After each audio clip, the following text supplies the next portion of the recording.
Hey YouTube, I think I'll tell my life story here. Can't talk too loud, everybody's asleep. Is that me? Well, where am I going to start here?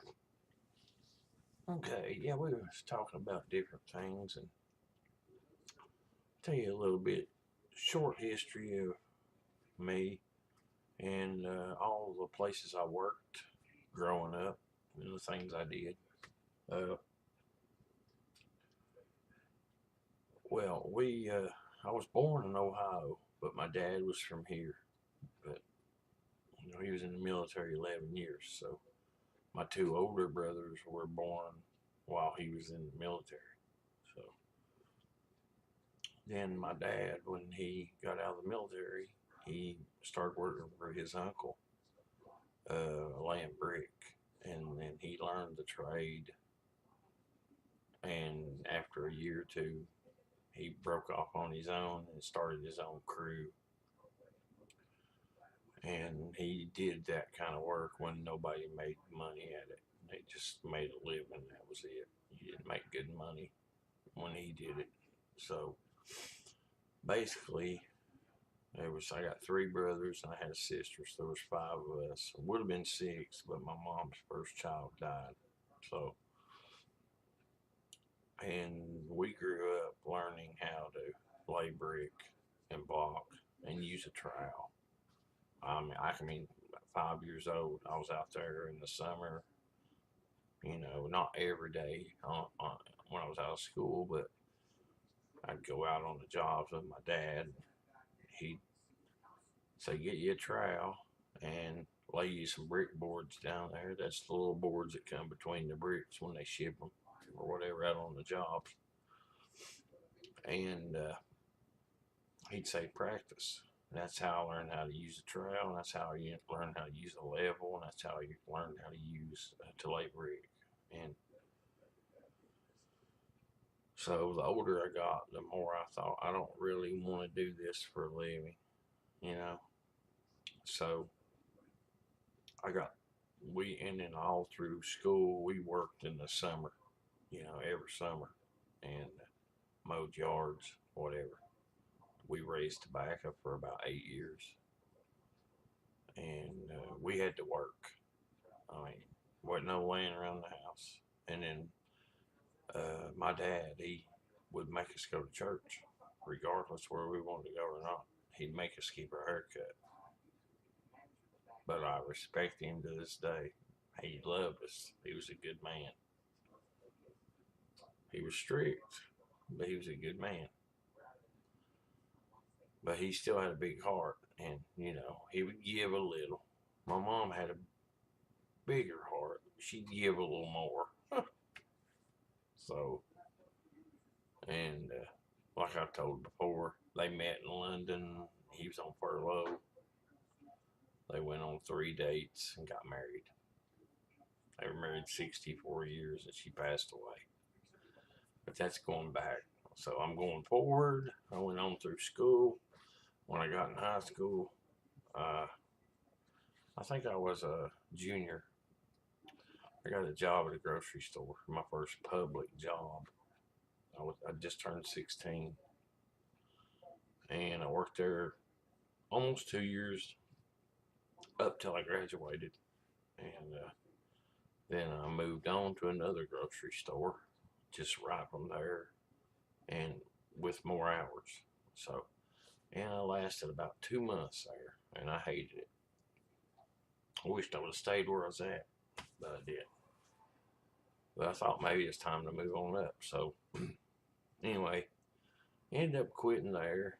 Man, I was doing peddling odd jobs in between.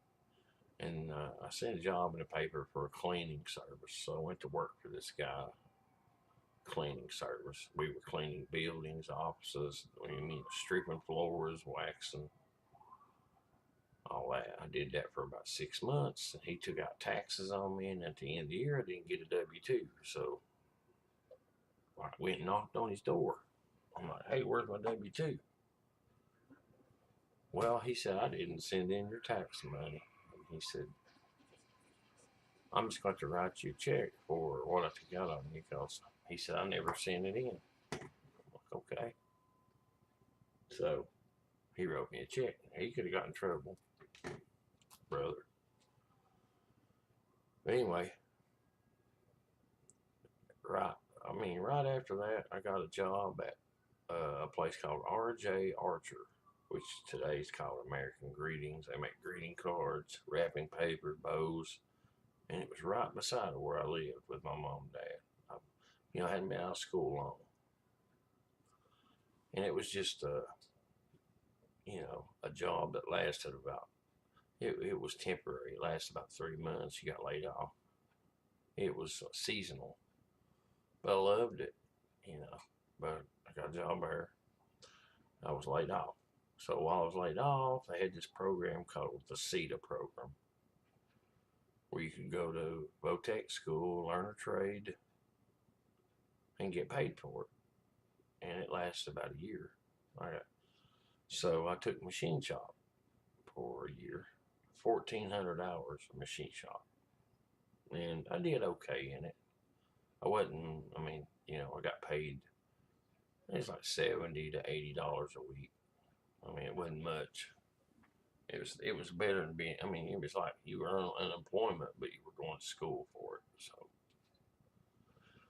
but after I got out of there, I got a job at a company called Meco who makes grills. Let's see. Let me think for a minute. Oh, before that, I went to work at a place called Herd Lock. It made locks for Ford, Volkswagen, and all them.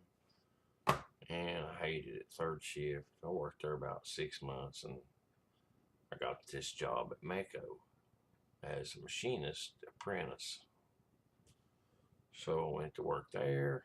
I started my tool collection.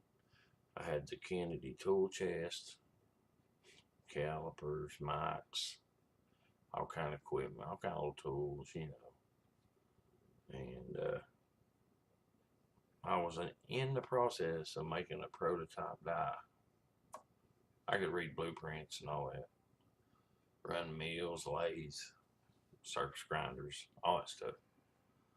So, in the meantime, I got a job opportunity making 2 times the money just being a factory worker, working on 2 machines that was like machinist machines, but the money was double. And this was in 1980. Worked there 6 months, and they came around and said at lunchtime and said, "You're going to night shift Monday." I said, "Okay." Came back around at 1:30 break and said, "You got laid off." They laid off 160 that day. Never called nobody back. Ever. So after that, for about a year, I just did odd jobs, all I could do to make money and scratch around and make it here and there. My brother, two of my brothers were brick masons. One of them had left town. He was in Florida doing masonry work. So I helped him part time, learned some more about that. Then I got a job at a factory called Air Maze. And there's a place that made filters for offshore drilling and big oil separator filters. And I become a MIG welder. I already knew how to weld a little bit. I never had used a MIG welder, but I could stick weld. I figured I could stick weld, I could MIG weld. So they put me back there unknowingly how to do anything. I learned how to set all that welder up and do all those. Made my own little guards to go behind the things to keep from burning. I did that for over 7 years every day. I was a MIG welder. I got to where I could just close my eyes and run a bead. I liked MIG welding. I did. I enjoyed it. But anyway, that was a little 7 years, and then I signed up for a job they had in inspection because I could read all the gauges and everything. I already knew how to do all that. But I could read the blueprints. And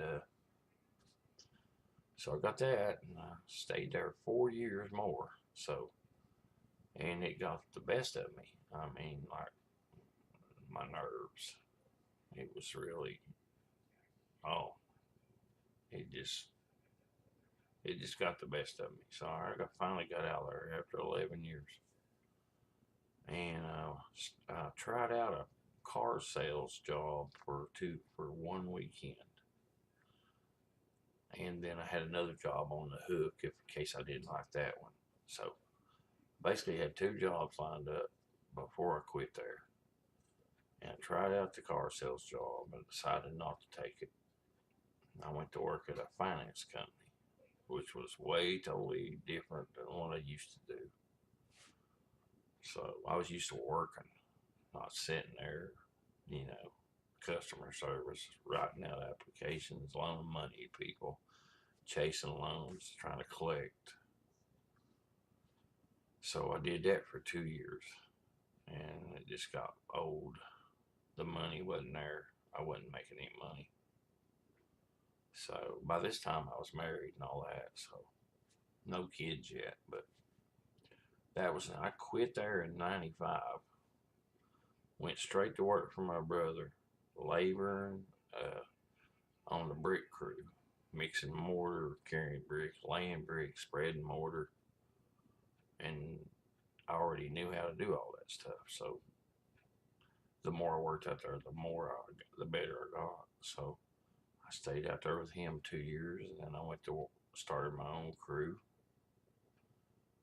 And that's the last job I did. And it was, 20 years or whatever of it. And that's where I got broke down.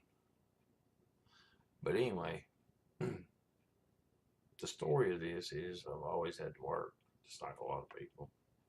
I'm not bragging, I'm just telling the story. So I made a lot of mistakes. I've done things I'm not proud of. I've done things I am proud of.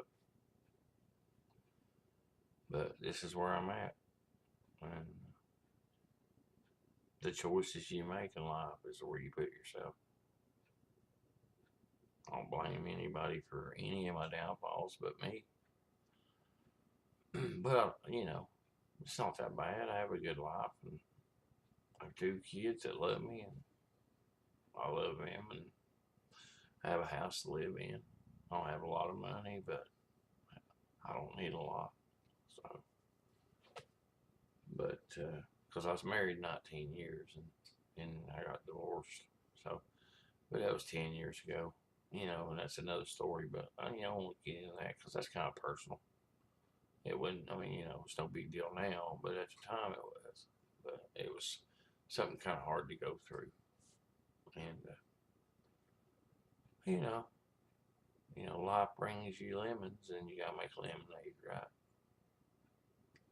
I hope you can understand all this. I just wanted to reach out there and tell some people because I think it's pretty neat. I like to hear, your story if you got one. Make a video, post it. It's Saturday. It's 5:48 a.m. I got some country ham in the refrigerator. I'm gonna fix maybe some gravy when my kids get up. That's what's for breakfast here. Have a good day, YouTube. Take care.